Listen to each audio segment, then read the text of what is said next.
그리스도시요 살아계신 하나님의 아들이십니다. 하나님, 오늘도 청년부 예배로 하나님 앞에 저희를 불러주심에 감사합니다. 항상 하나님의 절대 주권 속에서 보좌의 축복을 누리는 영적 파수꾼의 정체성을 기억하게 하시고, 오늘의 말씀을 통해서 이번 한 주에 또 방향을 잡고 또 올 한 해를 하나님 앞에서 인도받는 청년들로 다시 결단할 수 있게 인도하여 주시옵소서. 우리의 주인 되신 예수 그리스도의 이름으로 기도합니다. 아멘.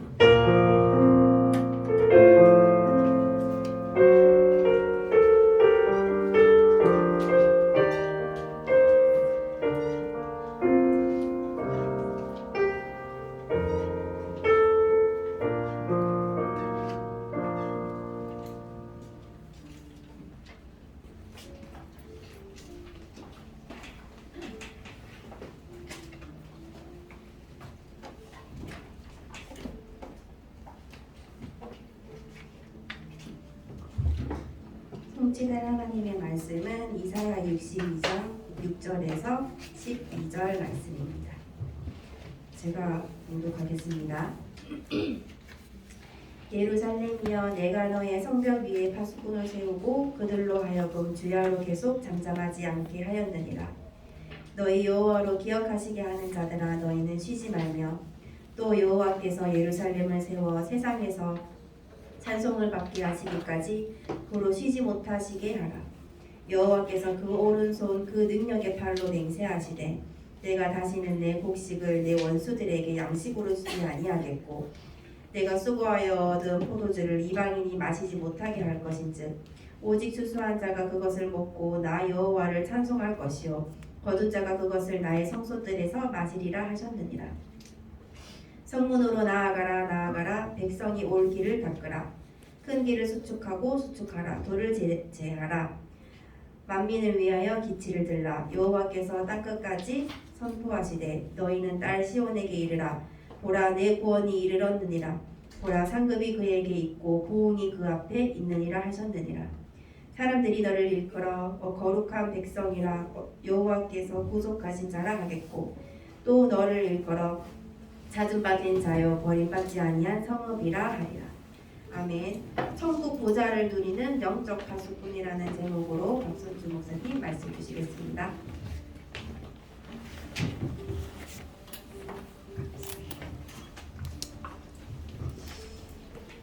오늘 주신 말씀이 천국 보좌를 누린 영적인 파수꾼, 우리에게 주신 하나님 주신 영적인 파수꾼. 그런데요, 앞에가 있습니다. 무엇을 누리냐? 천국을 누리는 자. 근데 그 천국이 아니라 하나님이 계시는 천국의 그 보좌를 눌림이 아니라 누릴 수 있는 파수꾼. 망대의 하나님께서 빛을 발할 수밖에 없는 등대의 역할을 하는 그 파수꾼.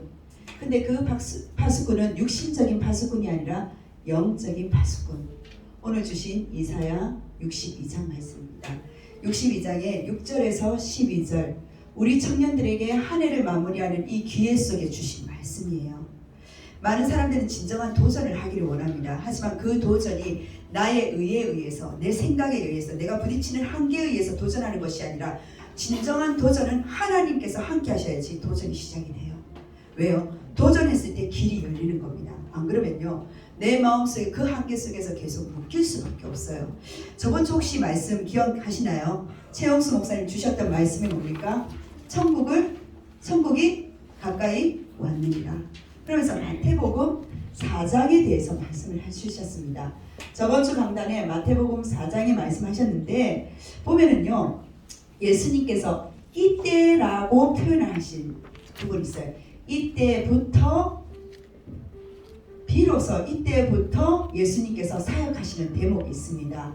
회개하라, 천국이 가까웠느니라. 가까이 왔대요. 그럼 무엇을 회개하냐? 키워드는 천국이라고 말씀하셨어요. 이번 한 주간 내가 얼만큼 천국이 가까웠는지, 얼만큼 누릴 수 있느냐? 그러면 여기를 먼저 점검하셔야 돼요. 앞서 4장 1절부터 쭉 보면요, 예수님께서 40일 동안 줄이셨습니다.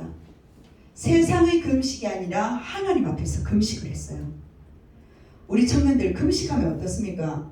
예수님께서 인성을 가지고 계시기 때문에 예수님 배가 고파요. 배가 고파인데 성령께서요 있잖아요. 40일 금식하면 우리는 응답이 기다리고 있다라고 생각하잖아요. 근데 성령께서 이끌어서 누구에게 갖다가 보냅니까? 사단에게. 성령의 이끌림 받아 사단에게 보내어집니다. 우리 이 금식 속에서 응답이 기다리는 게 아니라 사단이 기다릴 수가 있어요. 나는 이렇게 영성 생활을 했는데 하나님, 나는 이렇게 복음 생활을 했는데 하나님, 내 나름대로 영적인 힘을 가지고 예배드렸는데 왜 나는 내가 있는 이 현장은 사단이 기다리고 있죠? 라고 질문할 수가 있어요. 예수님의 세 가지 시험이 뭐였습니까? 첫 번째, 돌이 떡덩이가 되게 해라. 사단은 내 경제 상태를 얼마나 아는지 경제를 먼저 시험합니다. 이 경제 때문에 너무 힘들어요. 맞고 맞는 말인데 하나님 뭡니까? 내 현장 속에 나는 지금 나이대가 이 정도인데 내가 결혼을 자금을 준비해야 되는데 이 돈이 다 도망가 버렸습니다. 첫 번째 시험이에요. 돌이 떡덩어리가 되게 해라. 배고픈 사람한테 금식까지 하고 하나님 은혜 충만한데 집에 가보니까 무슨 실수 때문에 내가 그동안 모아놓은 경제가 한 푼도 없어요. 청년들 그때 어떻게 됩니까? 돌아버리잖아요. 경제라는 것은 말 그대로 경제라는 것은 나의 삶의 규모를 말합니다. 근데 경제가 없어져 버렸어요. 나의 실수와 상관없이. 두 번째 시험입니다. 어떤 시험이에요? 생명. 생명을 어떻게 해요? 경시해버리도록 만들어요. 생명을 주신 분은 주인은 하나님이신데 여호와 하나님이신데 하나님이 거하신 성전 꼭대기에 예수님을 데리고 가서 여기서 뛰어내리래요. 말은 좋아요. 네 하나님 자녀잖아. 너 하나님의 아들이잖아. 밑에 천사들이 너가 떨어지기 직전에 땅에 닿기도 전에 수종 들여서 너의 발을 잡아줄 것이다. 말은 좋습니다. 하나님의 아들이라는, 즉 우리는 하나님의 자녀라는 그 생명을 가지고 세상에 경시받을 현장들이 너무나 많아요. 우리 청년들 말씀으로 이깁니까? 아니면 내 생각으로 그 생명에 대해서 이기고 있습니까? 생명이 내 것입니까? 여호와 하나님의 것입니까? 사단은 그 생명을 가지고 특히 예수 믿는, 거기 보면 성전 꼭대기에서 하필이면 거룩한 성전 꼭대기에 많은 데 있는데 자살 조장하는 그 생명을, 내 생명이 있는 것을 후회하는 하나님 자녀라는, 거기서 사단은요 얼마나 교모하게 하나님 자녀를 우스꽝스럽게 만든다니까요. 생명을 주신 하나님을 경멸하도록 만든다니까요. 나의 생명을 주신 부모에 대한 상처 속에서 내 생명을요 안타깝게 안 여겨요. 허투루 여긴다니까요. 청년들 잘 생각해야 됩니다. 왜 회개해야 되냐? 돌아서는 어디서? 예수님 당하신 세 가지 시험에서 세 번째 시험이 뭐였습니까? 명예와 권력 앞에서 경배의 대상을 빼앗아 버립니다. 명예, 권력. 우리 청년들 돈 때문에 먹는 것, 돈 있어야지 먹잖아요. 먹는 것 때문에, 아니면 그 생명을 경시 여기는, 아니면 명예와 권력 속에서 하나님 앞에 아니라 내 앞에, 사단 앞에 네가 무릎 꿇어라, 경배해라. 그럼 이 모든 천하 만민을, 만국을 다 내게 줄게. 명예, 권력 앞에 경배의 대상을 놓쳐버리도록 이 세 가지의 시험을 통과하신 예수님이 이때부터 하신 말씀입니다. 돌아서라. 왜요? 예수님이 똑같은 인간의 현재 있는 신성을 입고도 오셨지만 인간의 몸을 입고 오신 예수님께서 배고픔도 아시고 우리 지금 경제 부분에 대한 부분도 아시고, 그리고 뭡니까? 너의 생명이 정말 경시 여기는 것이 아니라 소중한 그 생명을 주신 하나님을 바라보면서 하나님께 경배할 수 있는 그 대상을 나는 빼앗기지 않겠다라고 말씀하셨습니다. 그리고 회개하라 전 말씀이었어요. 회개하라 전에 뭐라 말씀을 주셨습니까? 16절이었어요. 흑암에 앉은 백성, 16절입니다. 회개하라는 말씀이 17절에 맞잖아요. 16절에 뭐라고 말씀하셨어요? 흑암에 앉아있대. 누가? 백성이. 그리고 사망의 땅과 그늘에 앉은 자들에게 우리 이 현장이에요. 우리는 모든 사람 불신자든 신자든 다 이 세 가지에 늘 시험을 당합니다. 경제 문제, 돈 없다, 떡 없다, 뭐 없다. 결국은 경제가 지금 없다는 말이잖아요. 내 삶이 피폐하다는 말이거든요. 생명 속에서 내가 왜 태어났지? 이 경제 다음에 시험이 뭡니까? 돈 다음에 내 자신의 생명의 주인 되신 하나님을 없이 여기고 하나님 자녀의 자존감, 자존심 다 내버리고 돈 문제 때문에 내 생명까지도 사람들은 어떻게 할 줄 몰라요. 죽고 싶대요. 말이라도 함부로. 그러면 안 되는데. 그러면서 뭡니까? 명예, 권력 뭐 있으면 종교도 뭐든 다 때려치우고 경배 대상을 확 바꾸는 거예요. 이게 종교 생활인들의 모습이에요. 거기서 왜 돌아서라고요? 이 세상이 백성들이 어디 앉아있다고? 우리가 알지 못하는 사단의 가히 눌림 정도의 그 세계가 진짜 사단의 세계가 있으니까 지옥 권세가 있으니까. 근데 그 지옥은 뭡니까? 사망의 땅이래. 나는 지금 이 대한민국에 이 대구에 있는데 이 땅 자체가 복음이 없는 그 그늘 안에 뭡니까? 죽어있는 상태래요. 영적으로만 이야기합니까? 현장에 그래요. 사람이 생각을 사고를 못해요. 사고가 정지되어 있는 거예요. 하는 게 뭐냐? 도망가는 생각밖에 없어요. 그늘을 뭡니까? 마음 자체가 우울하단 말이에요. 기쁨이 없어. 그래서 데살로니가 전서 목사 데살로니가 후서니까 목사님 그러셨잖아요. 하나님 예수님 뭐라 하십니까? 항상 기뻐하라.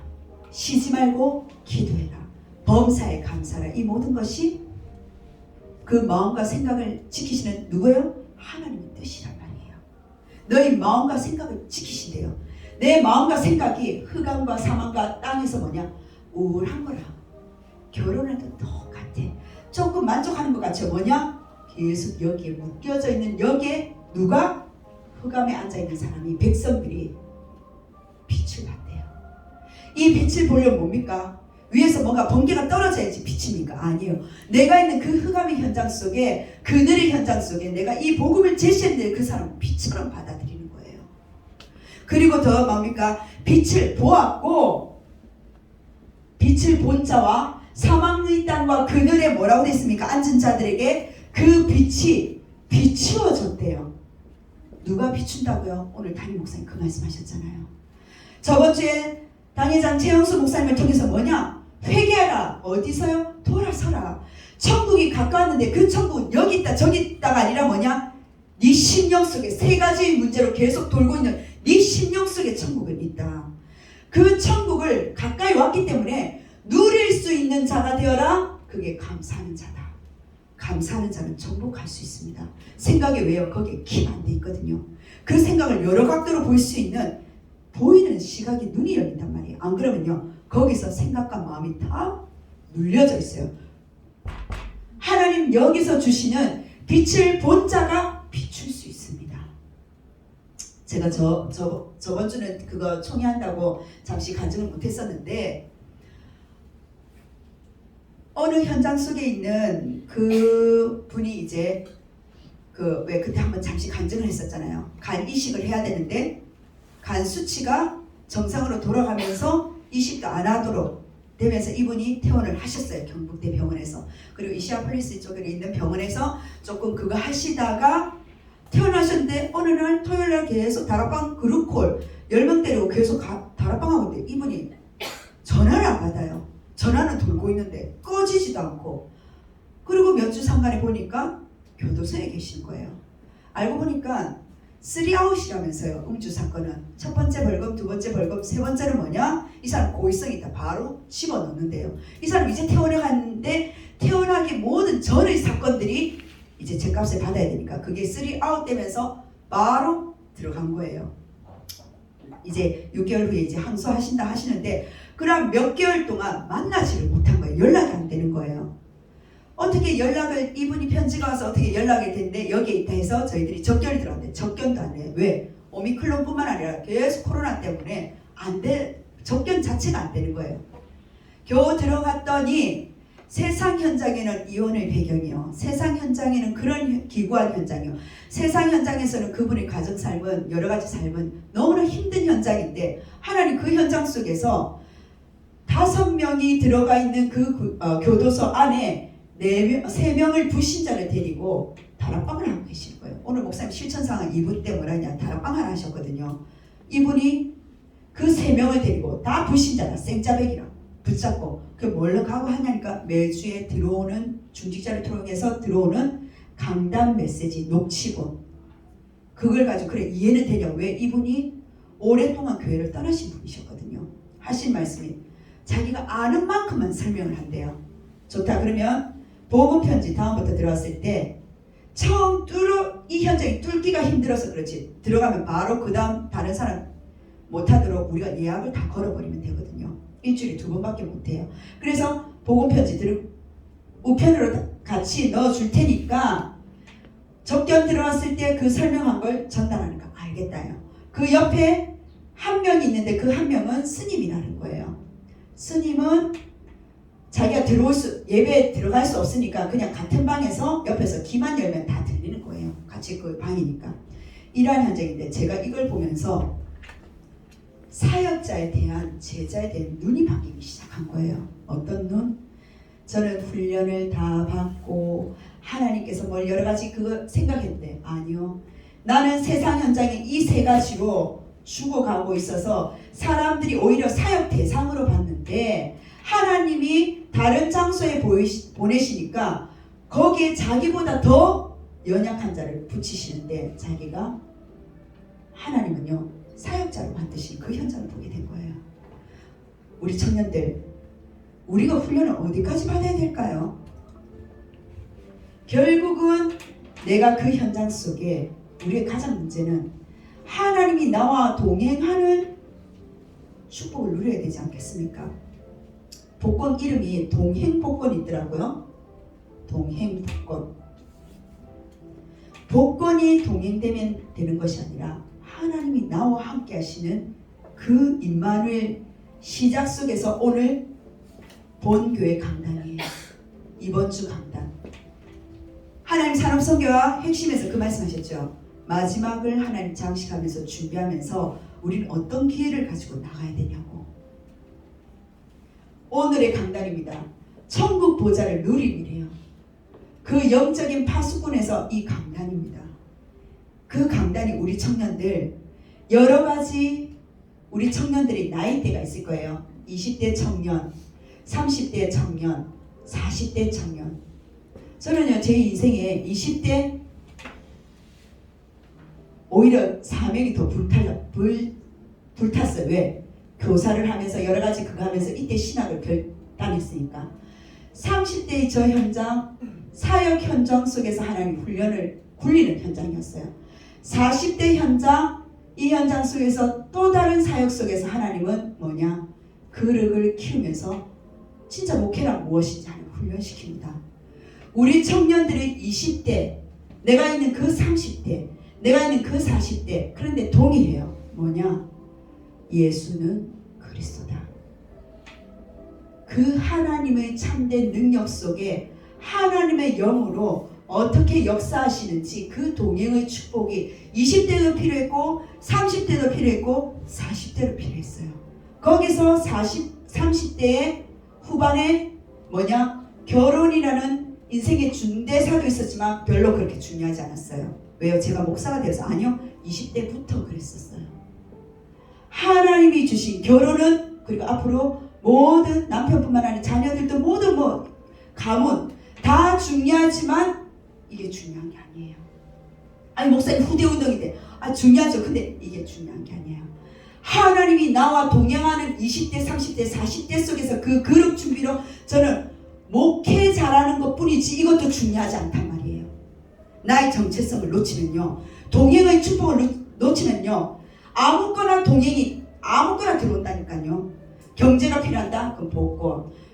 경제가 필요하다? 그럼 주식. 나쁘다는 게 아니에요. 경제가 필요하다? 고인. 경제가 필요하다? 나의 동행에 정말 뭐가 동행하는지 우리 청년들이 첫 번째 인생의 20대, 30대, 40대, 50대 생명 속에서 우리 청년들은 얼마나 하나님 주신 자존감으로 일어나고 있는지 아니면은 자아상실로 지금 무너져 있는지. 하나님 그러면 화내십니다. 하나님 슬퍼하셔요. 생명을 주신 하나님께서 그 생명을 내가 하나님 자녀의 정체성을 놓치고 있기 때문에 하나님께 경배의 대상으로 하나님께 영광 돌리고 하나님께 찬양해야 되는데 찬양을 잃어버렸어요. 왜? 세상의 이 명예와 권력 속에서 내 생각과 마음이 묶여져 있기 때문에. 굴물하는 말이 아닙니다.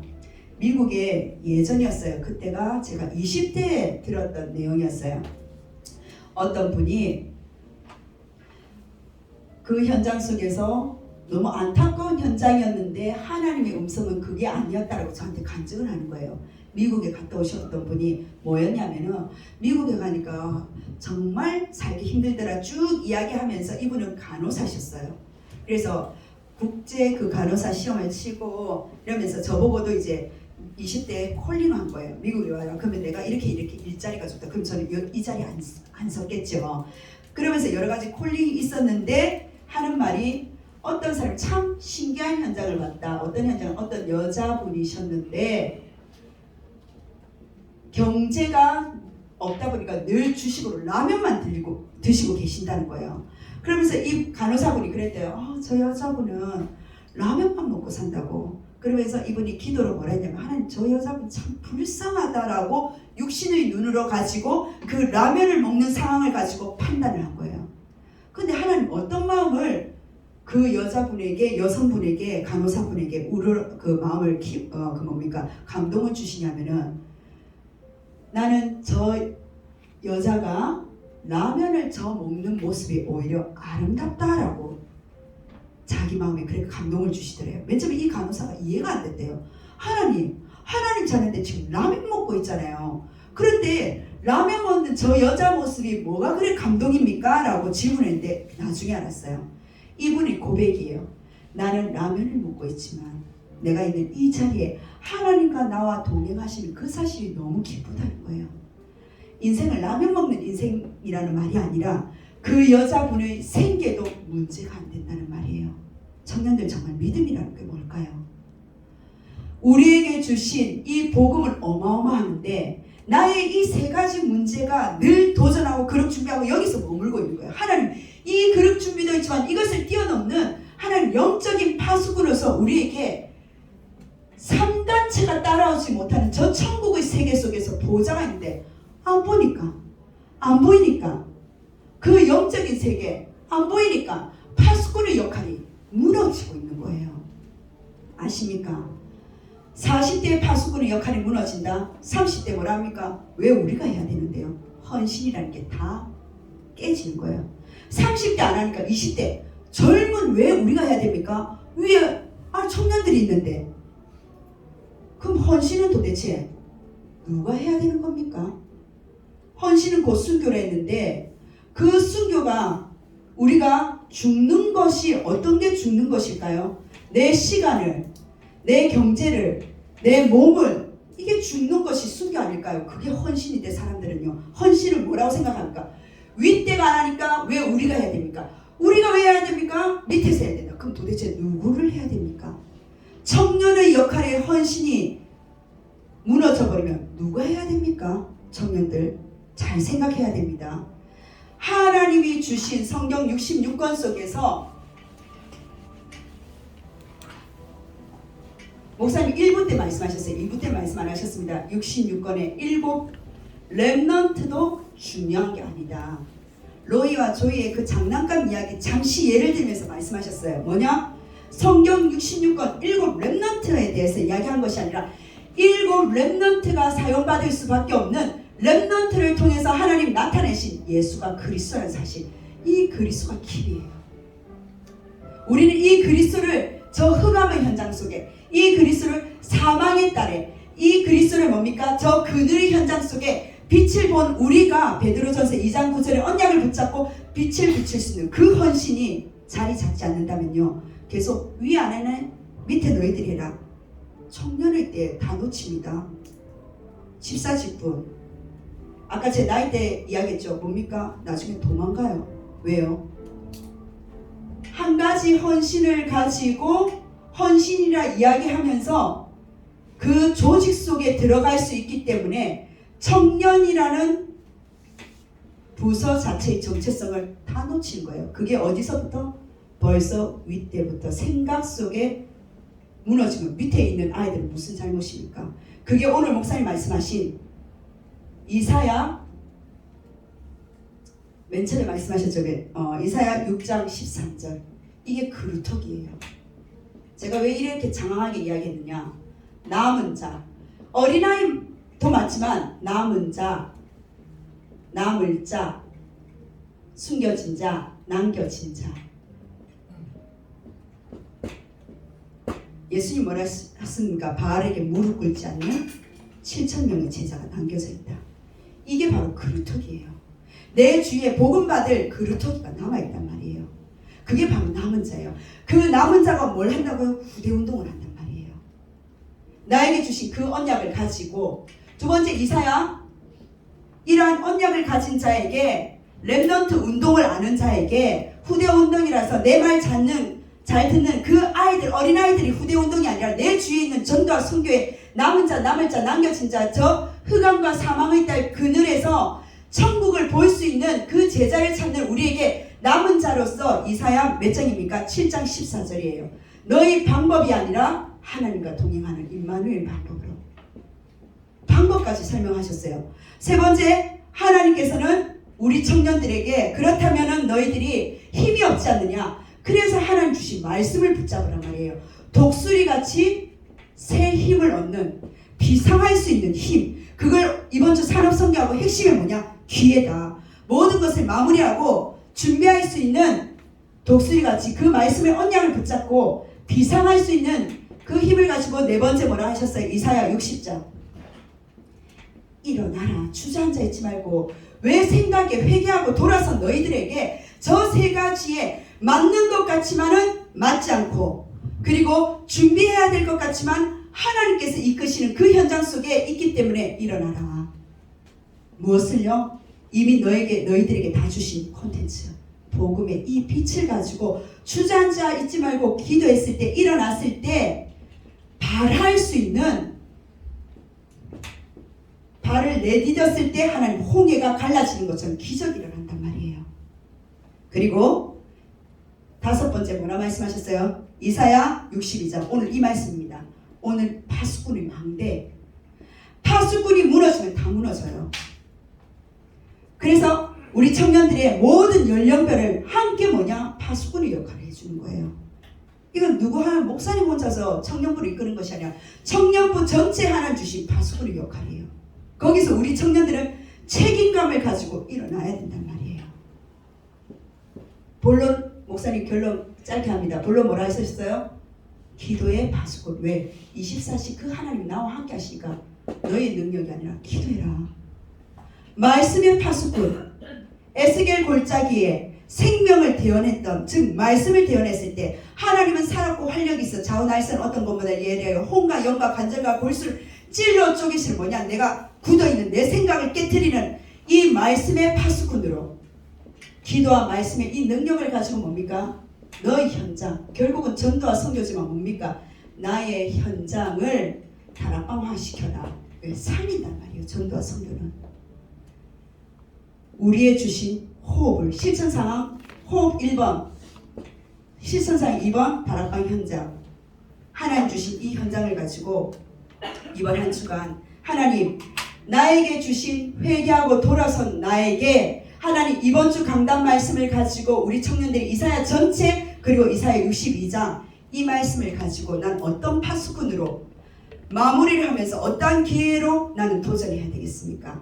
내가 이 부분에 억눌려서 도전하는 것이 아니라 창조의 빛, 창조의 능력 하나님께서 제 창조의 역사 속에 주시는 진정한 도전이 하나님께 있기 때문에 하나님께서 나에게 도전할 수 있는 기회를 달라고 기도하겠습니다. 하나님 너무나 감사드립니다. 우리가 언약 잡고 24시 기도의 파수꾼으로 말씀의 파수꾼으로 전도와 선교의 파수꾼으로 생각지도 못하는 그 방법으로 승리하게 하여 주옵소서. 살아계신 예수 그리스도 이름으로 기도드립니다. 아멘.